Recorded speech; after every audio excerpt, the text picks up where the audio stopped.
Welcome to the Windows Computer and Technology channel. And we talked about it maybe a couple of months ago that Microsoft was pushing towards a Microsoft Store that would download and install apps at a much quicker pace than before. And I have to say that it definitely is quite amazing when you check for updates or install new apps or anything you do.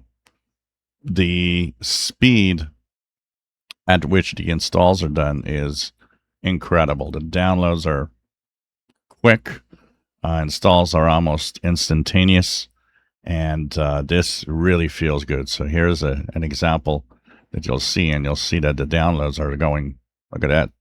This is not the speed we had before. Before we had really sluggish app downloads. Now it's really, really going much faster.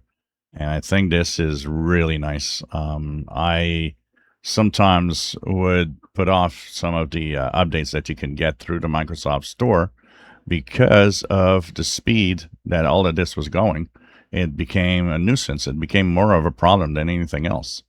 So now they've definitely put the pedal to the maximum speeds, and all apps will, of course, update really quickly.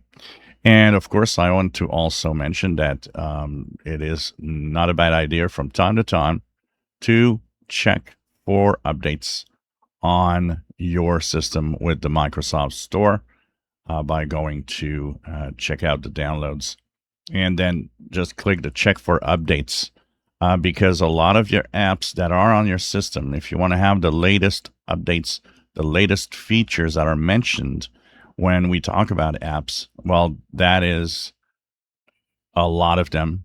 That is through this Microsoft Store that you got to do it. This is where you'll get updates for Notepad, and things are going to change at some point because I know that a lot of core apps, Microsoft wants them to update through Windows Update. But for now, it's really here that you get the latest updates on the different apps that you have on your computer.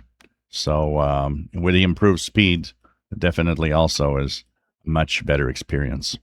If you enjoy my videos, please subscribe, give us thumbs up. Thank you for watching.